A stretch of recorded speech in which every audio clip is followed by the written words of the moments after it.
एक शख्स को अपनी पत्नी के गैर मर्द से अवैध संबंधों पर आपत्ति थी।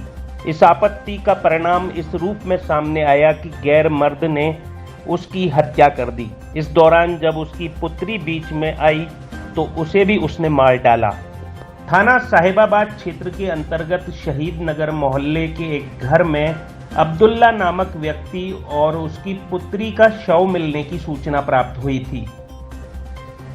पुलिस ने मौके पर पहुंचकर फील्ड यूनिट को बुलाकर साक्ष्य एकत्रित किए।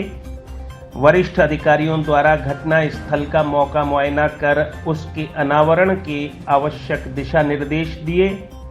एसएसपी गाजियाबाद द्वारा अतिशीघ्र खुलासे के लिए 4 टीमों का गठन किया गया। घटना के संबंध में मृतक के पिता की तहरीर के आधार पर हत्या का अभियोग पंजीकृत किया गया, जिसमें पिता ने अपने रिश्तेदार सफीर पुत्र सगीर खान की मृतक अब्दुल्ला की पत्नी से लगातार बात करने और संपर्क रखने और उसी के द्वारा घटना किए जाने की आशंका जताई थी। पुलिस ने सफीर को हिरासत में लेकर कड़ाई के साथ पूछताछ की। घटना की विवेचना और सीडीआर एनालिसिस से अभियुक्त सफीर ने घटना का जुर्म कबूल कर लिया। मृतक की पत्नी से अवैध संबंध होने के कारण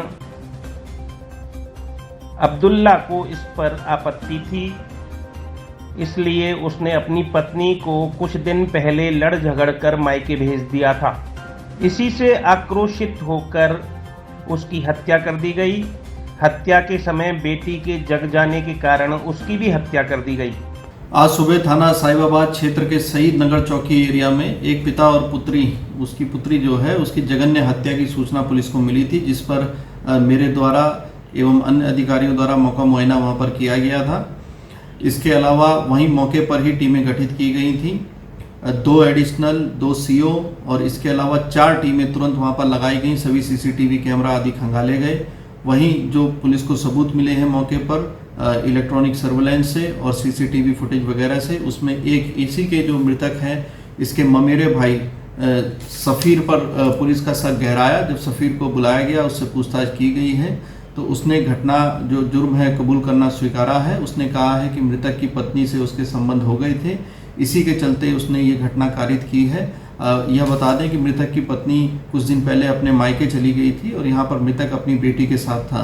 अभियुक्त ने यह भी कबूला है कि रात को छत के रास्ते से वो वहाँ पर आया था और उसने मौका पाते ही छुरी से, चाकू से हमला करके इसको चोटिल किया, घायल किया और इसकी मृत्यु कारित की। और जब उसकी बेटी जब वहाँ पर जगी तो उसको भी जो है उसकी भी मृत्यु हत्या उसने वहाँ पर कारित की है।